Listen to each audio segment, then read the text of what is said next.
Final full week of April 2026 emerged as a critical juncture for the North American racing ecosystem, characterized by significant shifts in competition, strategy, and the emergence of a multidisciplinary superstar in Corey Day, and a heightened institutional focus on professionalism and safety. The period over the last week saw a high density schedule spanning the high limit racing bull ring of Eagle Raceway and the high stakes World of Outlaws doubleheader at Knoxville Raceway, along with the historic 75th anniversary commencement at Fremont Speedway in Ohio. And over on the NASCAR side, It's hurricane season. I'm Nathan Johns. and I'm Russ Fritz telling you to strap in tight because this isn't just racing. This is Switching Grooves.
What's up, Russ?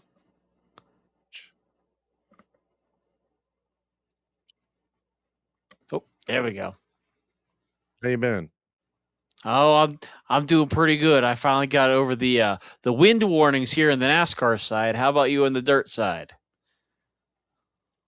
Good. Well, should we start with dirt tonight or should we start with NASCAR?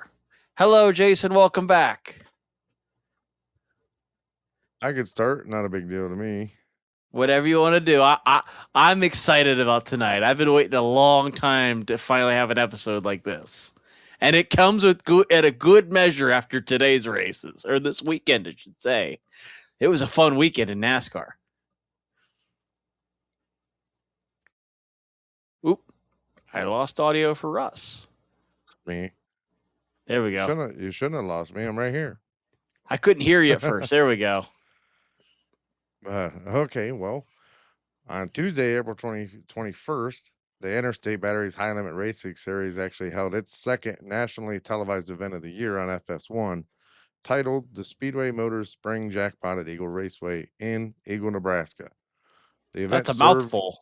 the event served as the second of 16 rounds for the Roto Rooter Midweek Series and drew a competitive field of 39 cars to the high banked 1/3 mile bull ring.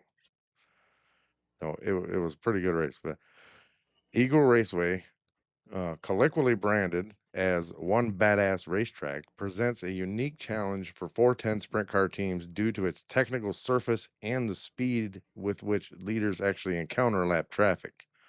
The preliminary sessions established a high bar for performance. In hot laps, Brad Sweet, piloting the Paul Silva owned number 94, recorded the fastest time at 11.503 seconds, and qualifying was concluded in two separate flights as usual to accommodate the entry list. Aaron Reitzel, representing Origin Sons Racing, secured the Capital Custom Trailers quick time for Flight A with a lap of 11.381 seconds, and Corey Day, driving for Jason Myers Racing, topped Flight B and set the overall fastest time of the night at 11.375 seconds.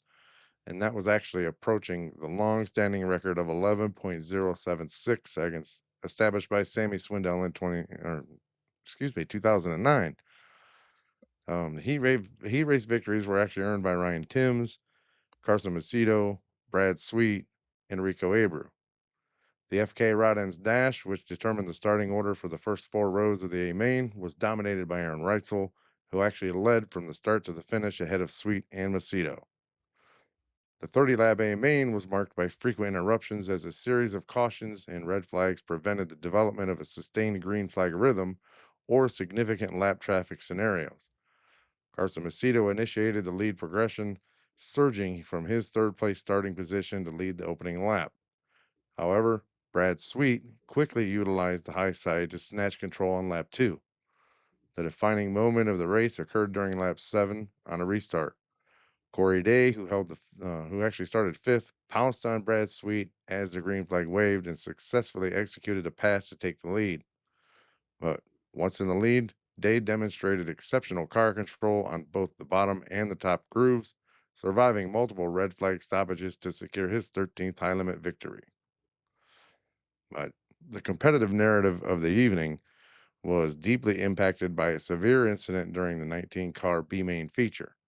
Jason Martin, an ASCS National Tour champion and experienced 410 competitor from Liberal, Kansas, suffered a violent crash in lap 3. Martin's number 36 car ascended the track in turns 1 and 2, eventually barrel rolling over the banking, and medical evaluations following the crash confirmed that Martin sustained fractures to his T6 and T7 vertebrae. This injury is actually particularly significant given Martin's history of resilience in the sport. He had previously spent time recovering from a severe concussion sustained at Tri State Speedway in 2024. Industry experts note that recovery from vertebral fractures typically necessitates several months of stabilization and rehabilitation, likely sidelining Martin for the majority of the 2026 season. This incident prompted immediate discussions regarding the technical safety specifications of current sprint car chassis when navigating the extreme centrifugal forces generated on high bank bull rings like Eagle. Over in the World of Outlaws, well, they went to Knoxville Raceway this week for a doubleheader. So, following all the action in Nebraska, the sprint car community converged in Knoxville Raceway over in Iowa.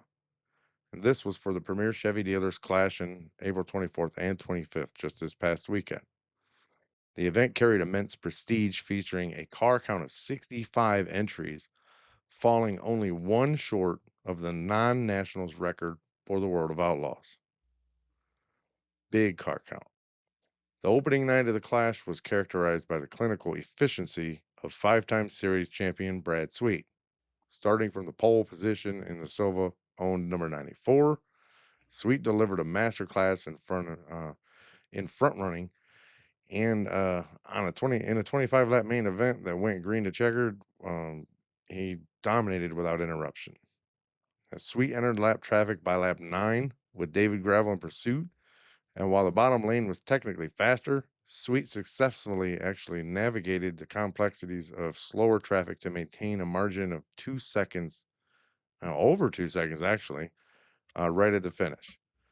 The victory was Sweet's 8th career win at the Knoxville Raceway and his first at the facility since June 2019.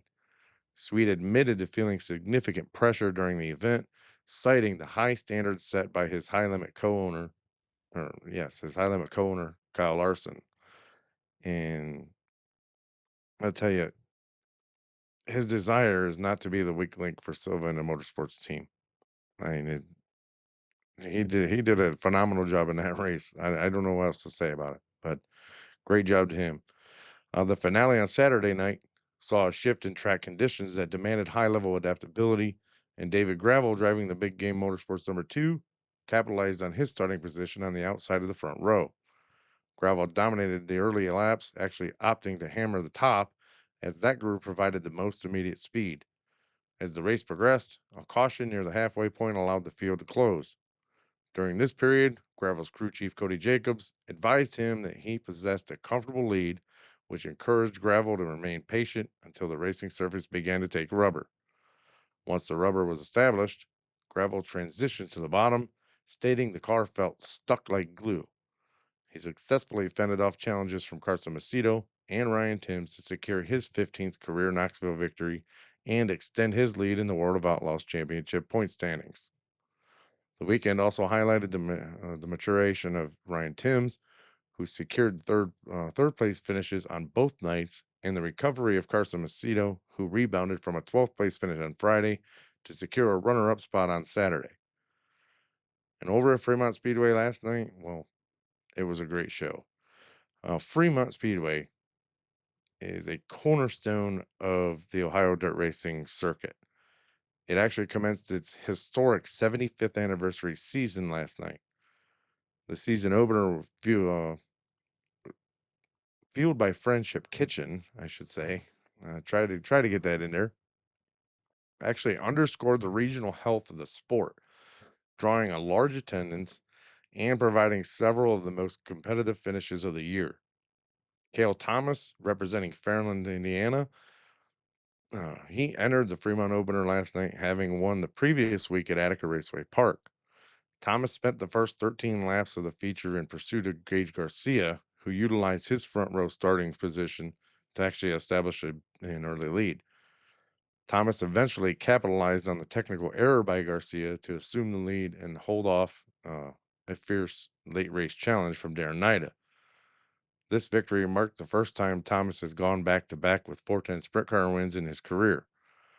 Behind him, the finishing order featured Darren Nida, Bryce Lucius, Gage Garcia, and the defending track champion Cap Henry. Thomas credited his Rudzik excavating team for getting the right pieces around me, indicating a potential championship run for the 2026 season. The Fremont Federal Credit Union 305 sprint feature delivered a finish that challenged the resolution of the timing loops. And Steve Rando of Lindsay, Ohio, actually appeared to be in total command of the event, leading from lap 1 through lap 24, and a red flag on the final lap necessitated a green-white checkered restart, fundamentally altering the race's physics. Brian Sabito, a former track champion in the 410 division, executed the high side run, exiting the final corner, I should say, to pull alongside Rando coming to the line. Sabito crossed at the flag stand just .008, which is 8 thousandths of a second ahead of Rando to claim his 29th career victory at Fremont. Sabito attributed the win to the chemistry with his new crew chief, Tony Myers, and the specific chassis setup provided by car owner Bobby Clark. And he also set a new track record. So I forget what the time was, but he did an awesome job. But moving over, April 23rd. Now you can come back for this, Nathan, if you want and chime in. But April 23rd, Port Royal Speedway's officials announced a 1-year suspension for Nick Swigert, a 305 sprint car champion, following conduct in Victory Lane on April 18th. The disciplinary action serves as a case study in the modern intersection of grassroots racing and professional broadcast standards.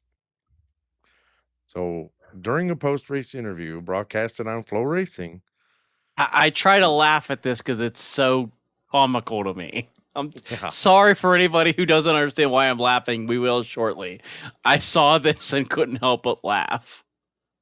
well, during the post race interview, which was on Flow Racing, Swigert used significant profanity, dropping the F bomb 3 times, and directed derogatory marks toward the Speedway personnel, stating that the track sucked and there wasn't much effing racing going on. He further insulted fellow competitors, referring to them as crybabies. So, Port Royal, in collaboration with the PA Sprint Series, issued a 1-year ban effective through April 18th, 2027. So, that is insane. It is a And wild, wild punishment, in my opinion.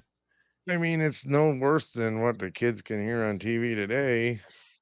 I mean, The all the only reason I laugh is because most of the profanity was used towards himself. He used the F word of he effed up. Like, yeah, the driver person, I forget the guy's name now, but I effed up. I think I read that 4 or 5 times in his interview in the Flow Racing article. And at that point, then he insulted the track and then he said about the crybabies.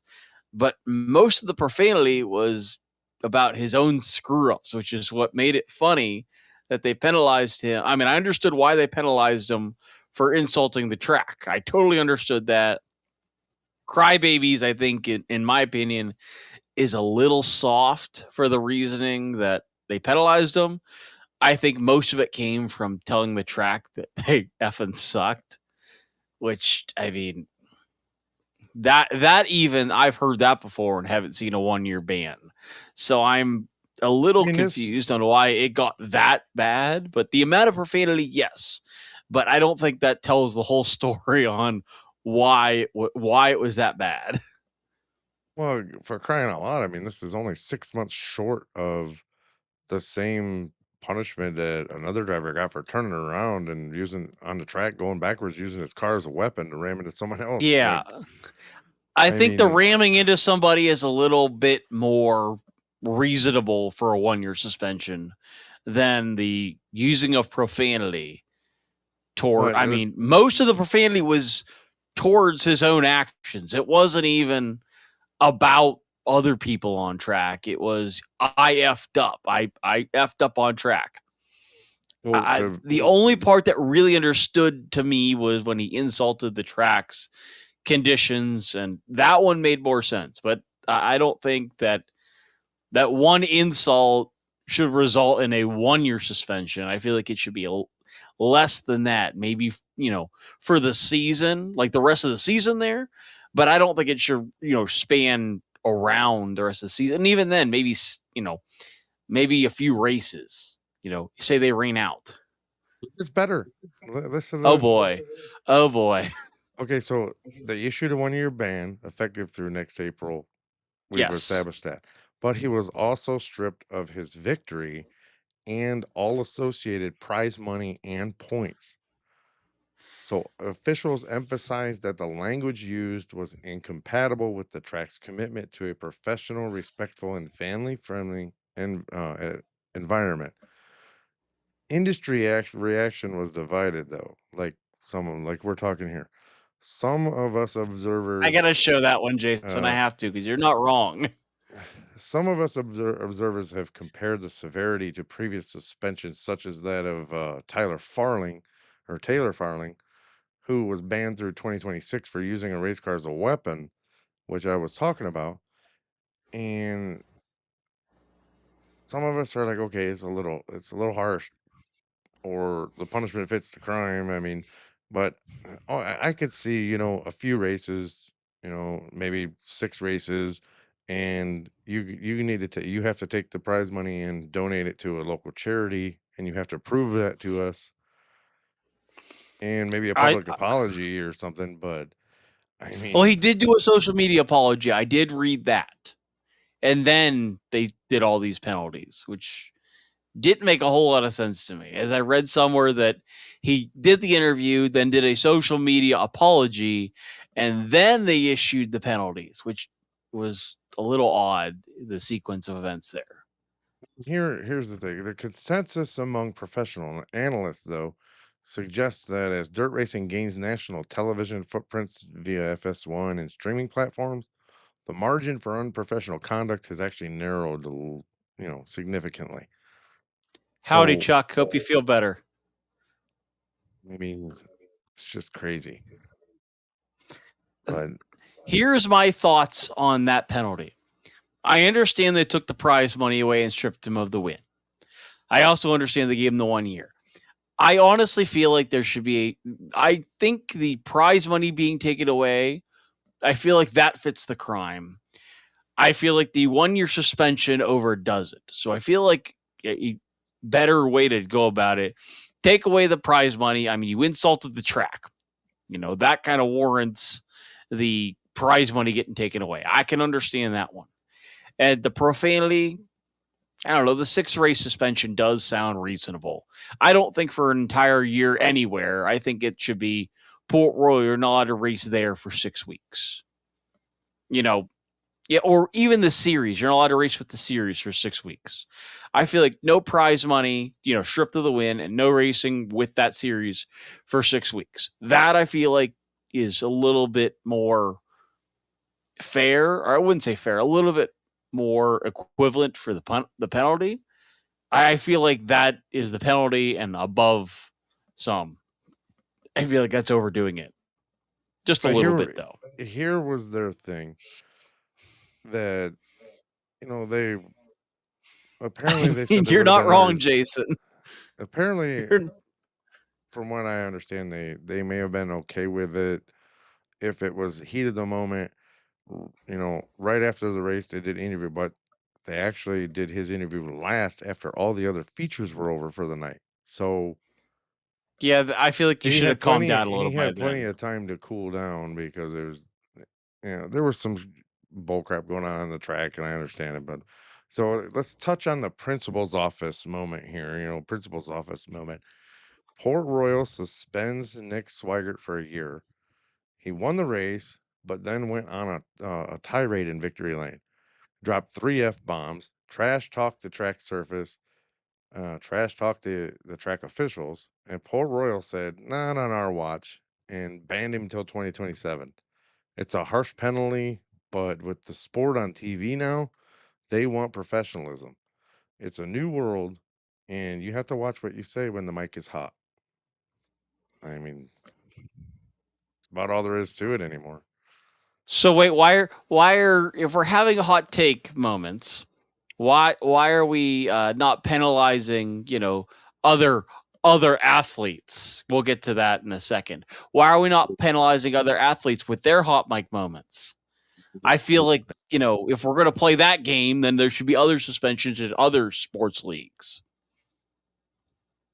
So I agree with you on that. What what'd you say? I said I 100% agree with you on that. Why are we doing what we're doing? You know. Don't worry, I'll get to my other athlete spiel here shortly. I got a bone to pick with a certain commentator.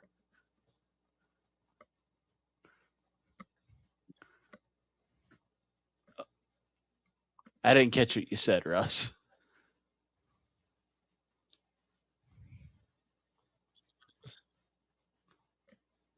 It was really echoed.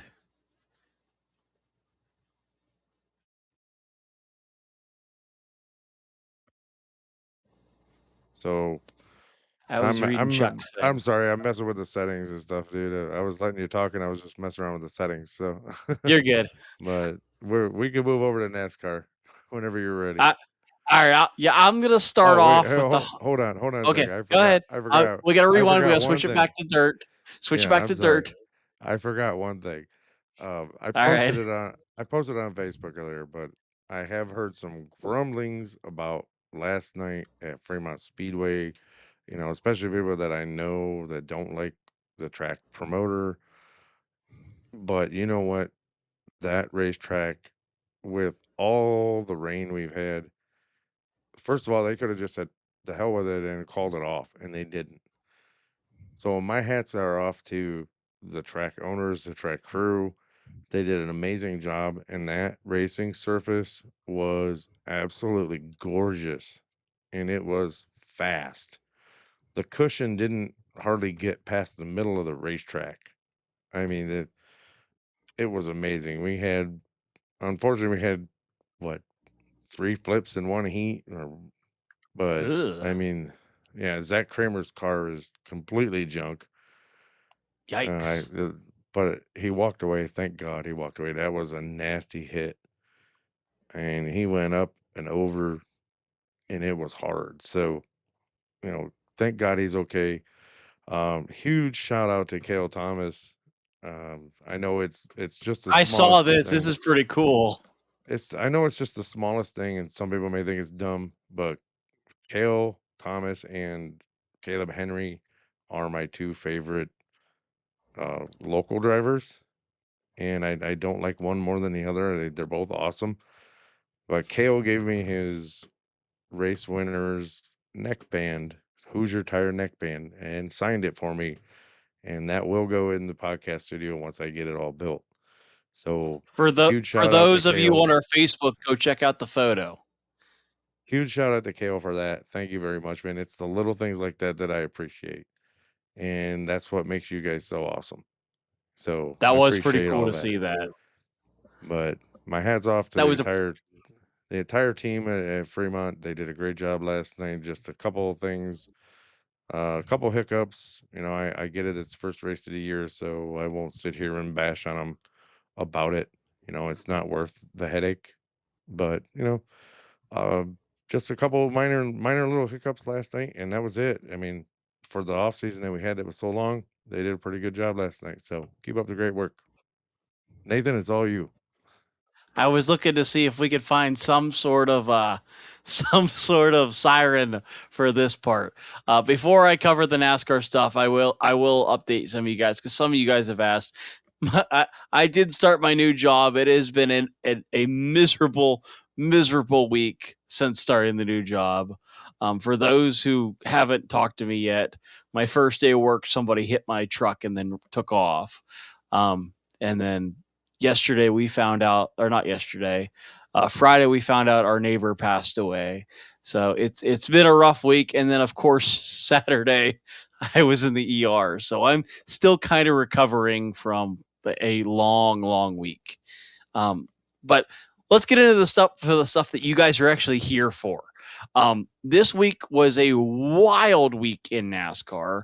We'll start off with Steve O'Donnell taking over the CEO position of NASCAR, with Jim France officially resigning from his position, which honestly was a long time coming. And I'm very hoping that this is a change, the signs of change for NASCAR, and that the sport will be heading in the right direction now. After the lawsuit we had this off season, we saw the true colors of Jim France. So hopefully, this means that NASCAR will start heading in the right direction. Um, we also had a bit of an ESPN moment, we'll call it, and I'm really hoping that Stephen A. Smith is paying attention to these NASCAR fans. The comments made by Stephen Smith on ESPN that NASCAR drivers are not athletes is absolutely insane. And in his words, blasphemy. Yes, I like doing that. That was fun. But yeah, all the NASCAR has been on Stephen A. Smith's case about about NASCAR drivers not being athletes. And this is where I made the reference of, if we're not allowed to have drivers with hot mics and them getting in trouble, we should not be allowed to have football players or baseball players with hot mics, or even the hockey players. I've heard way more profanity out of football and hockey players with hot mics than I have a NASCAR driver or a race car driver with a hot mic. So, I want to see the training that the football players and hockey players, baseball players do versus the NASCAR drivers, and tell me how they are any different. You cannot tell me their training is any less physically demanding than what they have to do. So until somebody can prove to me that they are in fact not athletes, I will stand to the point of that Stephen Anthony has no idea or Stephen A. Smith has no idea what he's talking about, and he's just there for clout. That's my story, and I'm sticking to it. Let's get to the results for this week. Sorry, that was my soapbox for the week. I don't know if Russ wants to come back for this part or not, but that was. I guess I should get his input on this. Let's see. Oh, I got to bring him back. There you go. What are your thoughts on that so far, Russ? The Steven Smith stuff. The Stephen Smith and the Steve O'Donnell leaving. Well, you saw my comment over here, didn't you, when you were talking about Steve O'Donnell? The LOL, yeah. No, I said yay. Yes, I think I'm more happy about Jim France leaving than anything else. I even though that I know you are not a big fan. Yeah, I exactly. He has the money to talk about stuff he has knowledge of. He has no knowledge of NASCAR. At which point, I will say to Stephen A. Smith, stay in your lane. Just like the drivers at NASCAR do, you stay in your lane, we'll stay in our lane. Of course, at the same time, we know Just keep we're to yourself. athletes and you don't. Yes, exactly. Nobody gives a I crap about imagine your opinion. the amount of podcasters clapping Yeah. back at Stephen A. Smith is pretty funny. I'm not going to lie. But I want to Well, the know guy's your a thoughts, jackass anyway. Russ, on You know, Steve O'Donnell taking over the CEO position. not a huge fan. Uh, Never really was a huge fan of him. I not gonna go deeply into what I think because it's not very Yeah. nice. So I can't exactly but disagree with you, Steve O'Donnell. I never was a real big fan of him. He's kind of just there. I do like the idea of Ben Kennedy moving up the ladder a little bit. But I'm still on the fence. I mean, we did have, the LA Coliseum thing, and I don't know if that was a Jim th- France thing or a Ben Kennedy thing. and this I is feel why I stick to the dirt.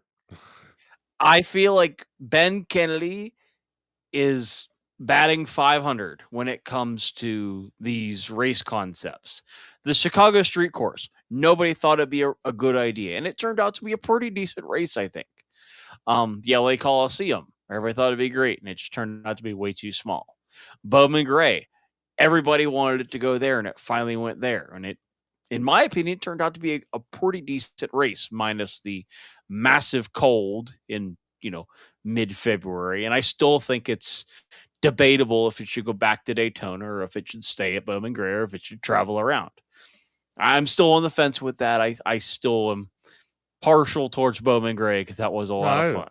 I like the idea of it moving every 3 years. I like it too. I That's kind still of think cool. Bowman Gray is great, but I wouldn't be against it going, say they do pair up with Cletus and they do it at the Freedom Factory. I wouldn't exactly be against that. I feel like that will be a cool little, promo thing. Here's my big rant about this new administration of NASCAR. If they do what they're talking about that you that you sent me with the O'Reilly series, they are going to lose a lot of fans. Yeah, I'm gonna get to that here in a second before we talk about the I results. I I kind of figured forgot you about that one. I I had figured you forgotten were about going that one. to. So There that's was I figured you there were was a going to, so report this I week. didn't say. Yeah, there was a report this week from one of the NASCAR executives, and I'm hoping that now that Jim France is leaving, that this executive will take the hint and take a hike. There was reports this week that the O'Reilly Auto Parts series would be the new EV series, and instead it turned into, oh, it's going to be the new, SUV series where we're going to have the No, Toyota 4Runner and whatever for the O'Reilly series. it'll be crossovers. Crossover electric. Crossover series. Yeah. Bunch of So crap. pretty soon we're gonna get, was it the Chevy Trax and the Toyota RAV4. Tell you what, I'll get to that. Yeah. Oh, I'm and then all we'll have the Ford, well, with the Ford Focus as their or no, it's the Ford. What's the car you have at your house, Russ? That black car. it's that freestyle. That's a Yeah. wagon. We'll That's a have the station Ford wagon. we'll have a Ford Freestyle instead of the They Ford, don't they don't even make that Mustang. car anymore. I know. I've just for just But for reference, we got the Ford and Freestyles, we got the Toyota Rav4s. We'll have the Chevy Trax next. Yeah, I'll tell you, NASCAR with this compact series can take a hike. I'll tell you, I'm all for them making a series for that if they want to, but don't change the O'Reilly. That's the closest thing we have to the old school car, To man. Like, good racing. Well, okay, I can't say that after this weekend. This weekend was pretty great. But yeah, yeah, the don't whole change it. the whole crossover series being EV, if we're going to do that, make it a completely, it's NASCAR associated, but make it an add-on series. And we've already got ARCA, Trucks, O'Reilly Cup. Make it a fifth series that travels separate. We've Well, got yeah, the World because of Outlaws. We got High Limit. Make it like that. It's not a competing series, but it's still affiliated with the same stuff. and they're gonna have to do something because those damn things are not gonna be able to run as long as these, as long a races as the current cars do. I was just laughing about Chuck's comment. The Ford Supervan. Then we'll have the Chevy Astro. That'll be the competitor to the Ford Supervan. That that would be one to see come back. That would be funny. I'm not gonna lie, that would be great. I knew what you were getting at, Chuck, but it made me laugh. Here's what I'm thinking. You know how they've been talking that other manufacturers want to come into NASCAR, like Honda has been talking with them, and I think that this is their way of getting them in, is to do The something Honda stupid like CRV. this. Got to bring the Honda CRV in. That'll be what they'll bring for the crossover. division, or whatever the Honda Fit will be their electric car. I don't know. It's stupid. Anyway, Either way, it doesn't matter. It doesn't matter what it comes down to. It needs to not be replacing one of the current series. I mean, for those who don't like the Cup Series, the O'Reilly Series is the next best thing. Truck Series, if the O'Reilly Series isn't that great, the Truck Series will normally deliver. And if it's not any of those three series, the ARCA Series at least has some names in it that show some sort of potential. And there is a hope for it to happen. There is hope that NASCAR is going to survive. But if we bring this crossover division in, we might as well kiss any chance of NASCAR being any good anymore goodbye, because it's going to lose a lot of fans. At least it'll lose me, because they go electric. I won't watch. You'll have to find another commentator, Russ. Sorry.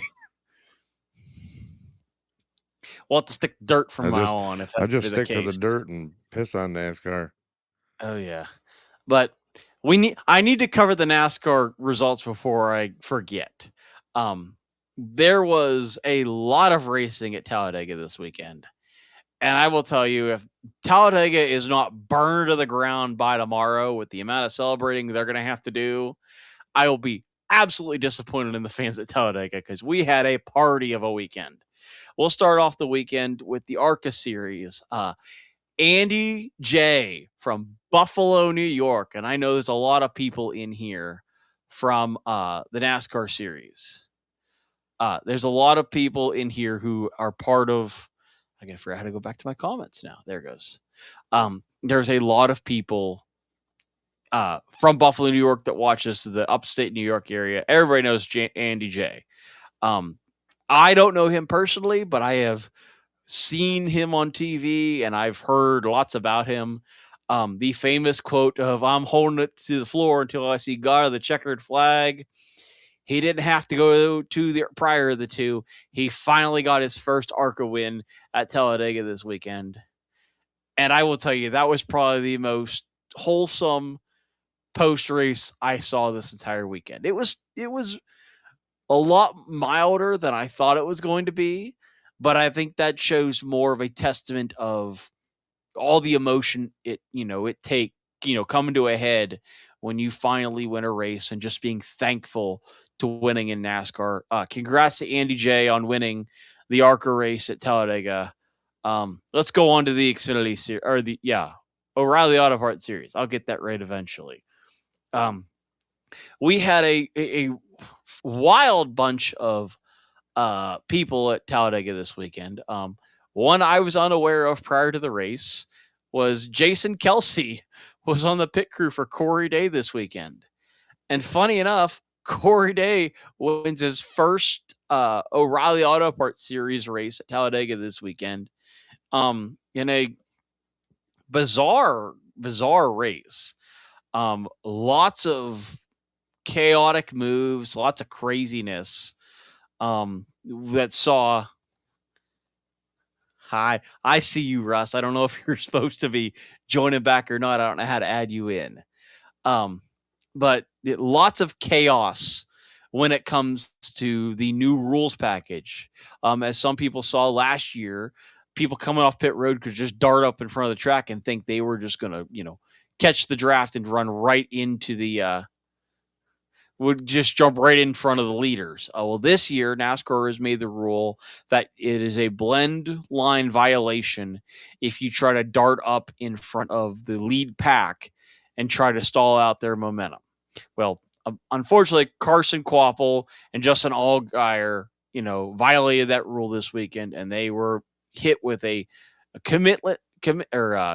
blend line violation where they had to do, I believe it was a pass-through penalty, which Carson Kvapil dominated the race, had a great start to the race, but just wild, race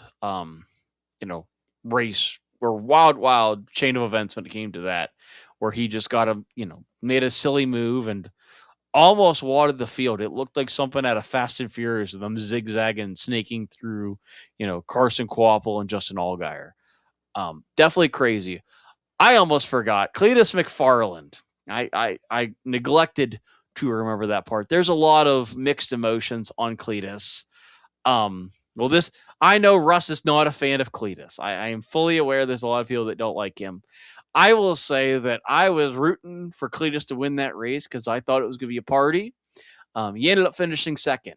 But don't worry, we don't have to wait long for an absolute barn burner of a party to happen at Talladega. And I still leave to the point that if Talladega is still standing by Monday, they did not have enough fans at the track to have a party because this weekend we got to have hurricane season hit a little early.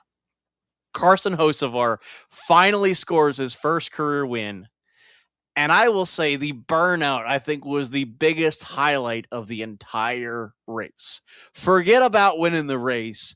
The dude pulls down to the apron in turn 4 and pulls out one of the most iconic Dale Sr. moves I have ever seen.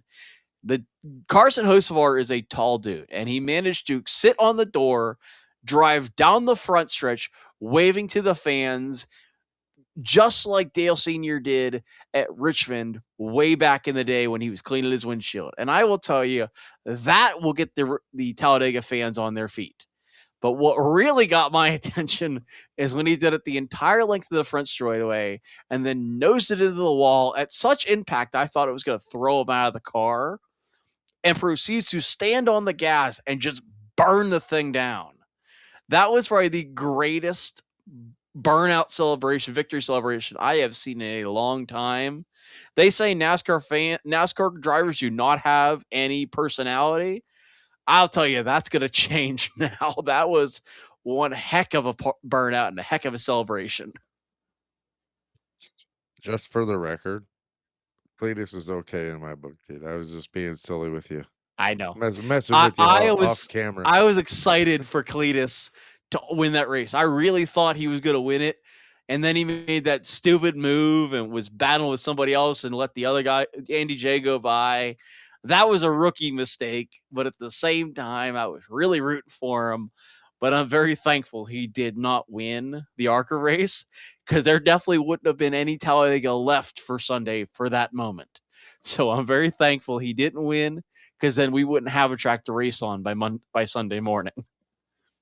Which that was it. It was such a big moment in the sport that Lionel Racing's website crashed post race. Did you Nobody get your could get on. diecast? They click. I didn't even try to buy one yet. I'm gonna wait until I can actually consider using the website without it blowing up on me. Last time I checked, the diecasts are $11.75 for the Hot Wheels size car, and the other ones are going in upwards of like $200. So it's a popular car now.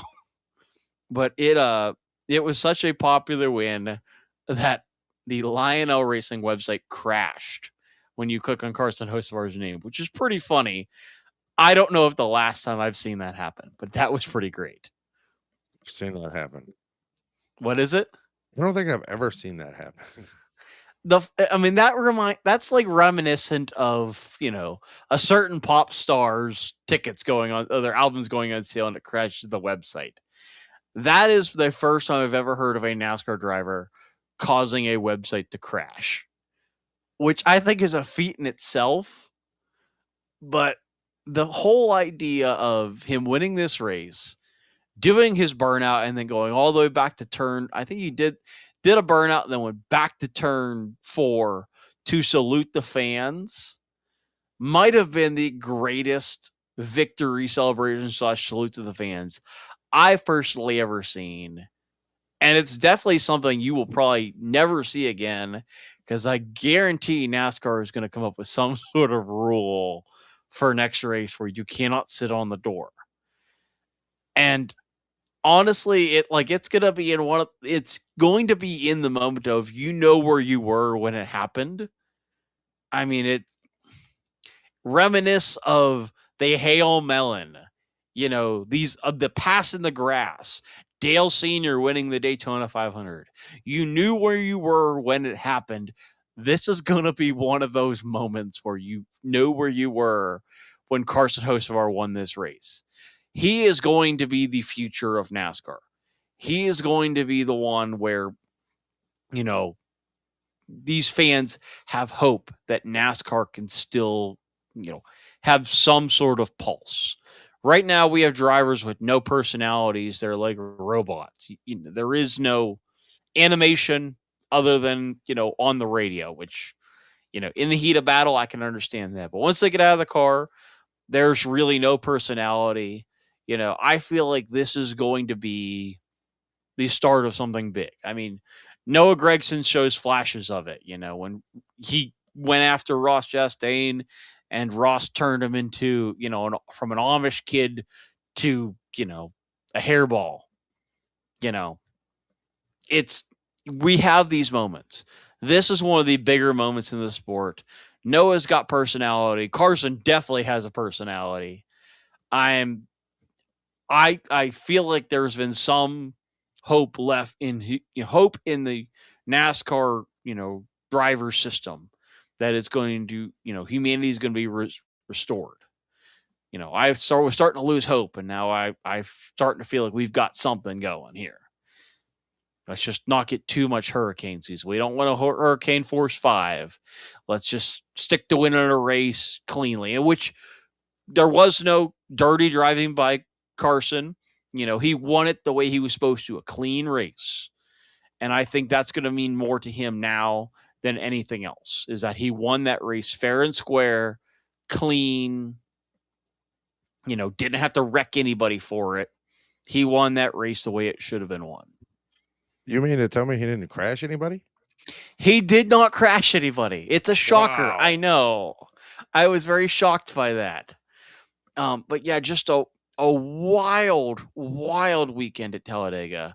I'm still waiting for the news reports tomorrow to see how much of Talladega has just been burned to the ground with the amount of partying they're probably going to do. I saw the partying they did for Andy J. I can only imagine what would have happened if Cletus won, and I can only imagine how crazy it's going to be down on the boulevard now that Carson Hocevar rode the Dente to victory lane and then rode the Dente all the way down the front stretch. That was the greatest part about it. And the car literally looks like a Dale Sr. style scheme. That's why it was pretty funny to me. It just looks wild to me. Yeah, it's a pretty insane moment. That was definitely. Did you get to see it finally? I don't know if you got to see it yet or not, but it was just wild to me. I'm going to try to bring Russ back. What are your thoughts crazy, on man. it? I can't believe he didn't fall off the car, man. It was crazy. I was waiting for him to do the whole Connor Zilic or what was it? Connor Zilic or Chase Elliott from the Roval, where the car just takes off without him. I guarantee there is going to be some sort of ramification from that, because NASCAR is not going to be very fond of that. If they don't put a penalty, I will be shocked because they're so soft about it. But I mean, that is one iconic celebration right there. I mean, you've got the Carl Edwards backflip. You got Rowdy Bush with I guess it's Kyle Larson with the steering wheel out the window. I'm trying to think what other iconic celebrations they have. There was Joey Logano blowing the tires out for that period of time, and then people started getting suspicious about it. There was Tyler Reddick with the reverse burnout at one point, which was actually kind of cool. I'm not gonna lie, that was smart. I don't even know what other iconic celebrations they had. I guess Ryan Blaney giving the flag to the fans. I guess that one would count. So they went down the whole front straightaway. Well, I think Tyler Reddick did the entire front straightaway. I know Kyle Larson did a lap around, I think Martinsville doing a burnout, I think it was, which was impressive. I forget which one. It was one of those tracks. I think it was Martinsville. But I mean, Kyle Busch with the bow, that's an iconic celebration. But think about it. We have 40 some drivers in the Cup Series, and there's only a select amount of them that have an iconic. Ross Chastain with the watermelon smash. That's another iconic one. But I mean, there's not a Shane whole lot of Van iconic celebrations. Yes, Shane with the Rugby ball rugby kick. ball punt. You got Daniel Suarez with the uh, pinata smash. But think about it. None of these drivers really, no, there's all these drivers that have one, but nobody actually does it. That I think it was Nashville because I know one of them he almost threw himself out of the truck doing it, which was really funny. But Carson was smart enough not to do a burnout, hang out of the truck. He basically just, did the parade lap down the front stretch type of thing, which I think was a smart move on his part.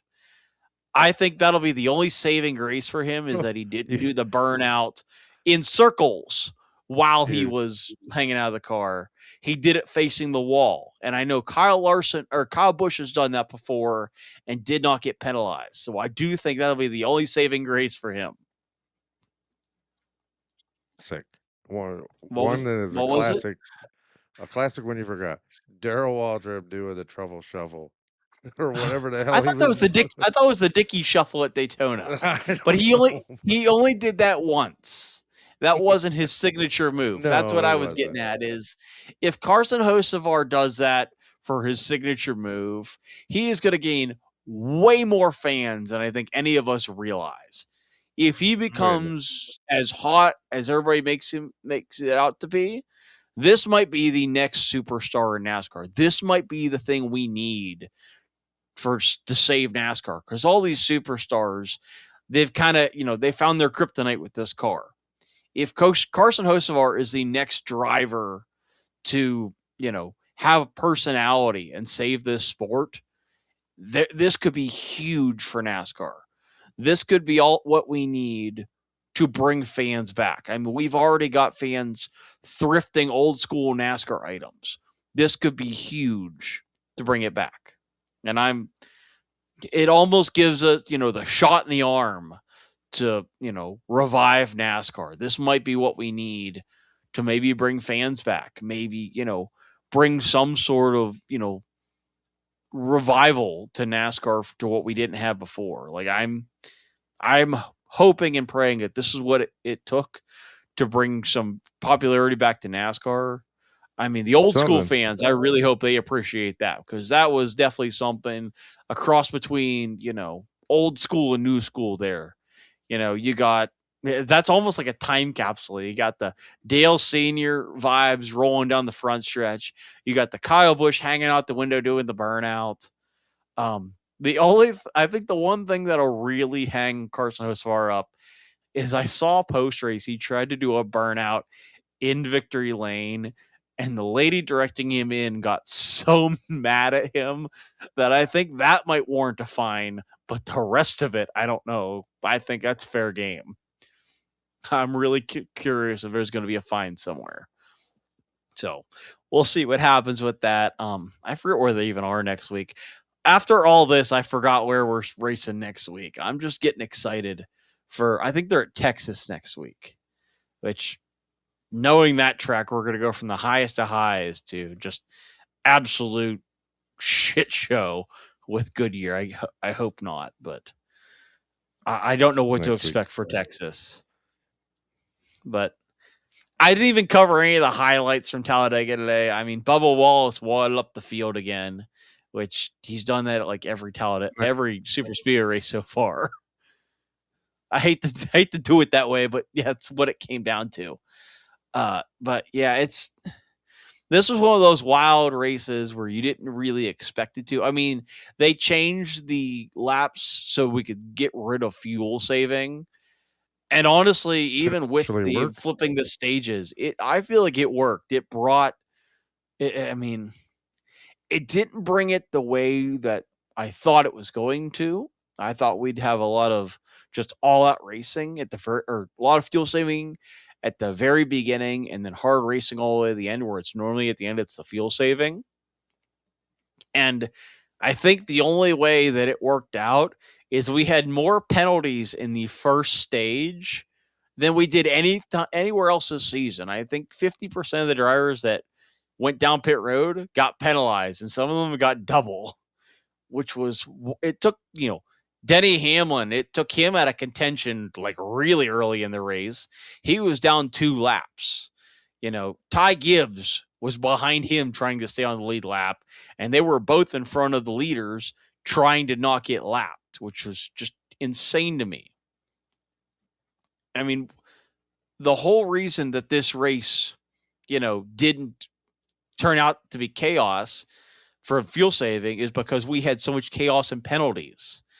And I think that was the only factor that really distracted away from them flipping the stages. Is instead of starting with a 45 lap first stage, we started with a 98 lap first stage. And that alone was enough chaos to cause what a ton of pit road penalties. You had speeding penalties, entering too fast, leaving too fast. You had, equipment violations. You had not making it into your pit stop right.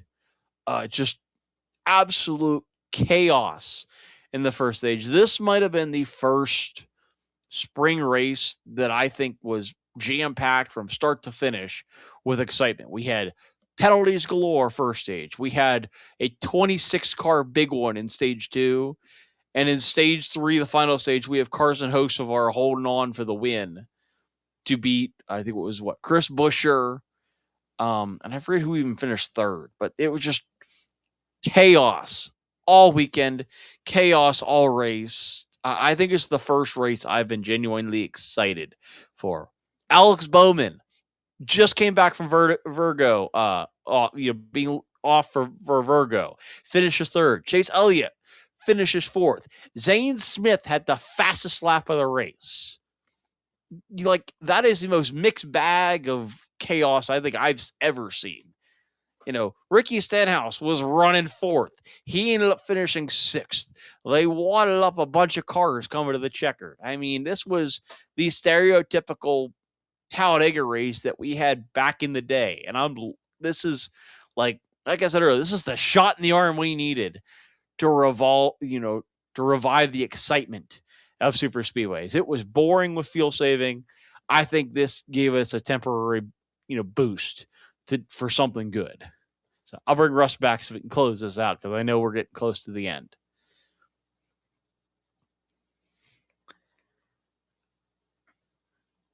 All good? Yeah, you're good. You got to take that cap off because we can't hear you. It's all right. It'll be fine. But it's also when you're talking, it takes a second for my mic to click over. Yeah. That's something to do with the app that we use. It is not anything technical on our part. But We'll get the high of this week and the lows of Texas next week. I'm sure the excitement will be completely gone, and I'll be complaining next week. Which I like that my Daytona 500 sign is in the background. I thought that was kind of funny. I'm just noticing that. but well, the competition between high limit racing and the World of Outlaws is not just institutional. It is a battle of talent depth. The clash at Knoxville provided a unique data set where full time high rollers competed against outlaws. The technical data from Knoxville indicates that while Brad Sweet maintains a slight edge in initial qualifying speed, David Gravel possesses superior race management skills as track surfaces transition into rubber down conditions. The Invader category, led by Ryan Timms, is increasingly erasing the gap between series regulars and regional stars, suggesting a globalization of sprint car talent. The suspension of Nick Swigert is a landmark event in the institutional history of dirt racing. Historically, tracks like Port Royal have relied on regional loyalties and tough reputations. However, the 2026 climate is one where track surfaces and driver behavior are broadcast globally. And now the involvement of Flow Racing in FS1 has effectively turned Victory Lane into a commercial set.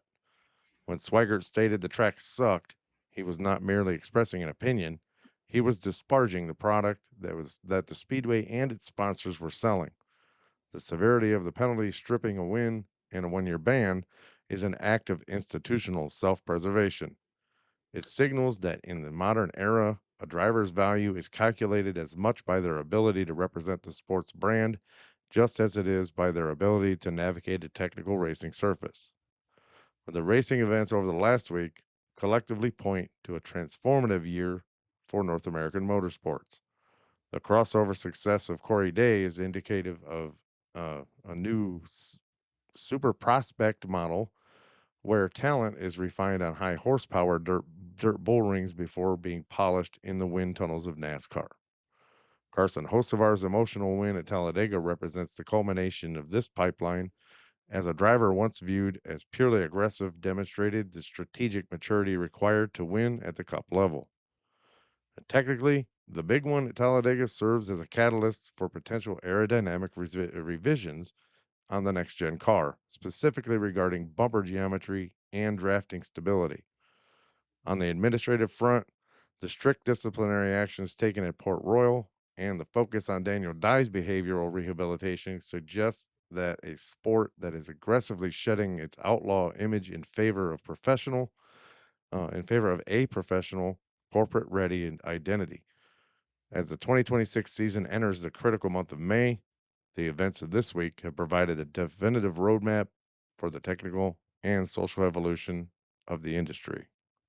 The North American racing landscape in 2026 is one defined by high stakes, narrow margins, and a relentless pursuit of both mechanical and professional excellence. The convergence of disciplines seen this week actually indicates that the barriers between the series are continuing to dissolve, creating a more integrated and commercially viable sport for the national audience. But that's going to do it for this episode. Remember, we bring you race recaps, professional breakdowns, and all those insane adrenaline packed moments every week. Whether you live for those sideways, mudslinging, dirt track sliders, or the door banging, paint trading action in NASCAR, you belong right here. Hit that subscribe button below so you never miss a finish. And until next time, keep switching grooves. I'm Russ Fritz, And I'm Nathan Johns. and we're saying race hard, Stay safe. and we'll see you there. Good night.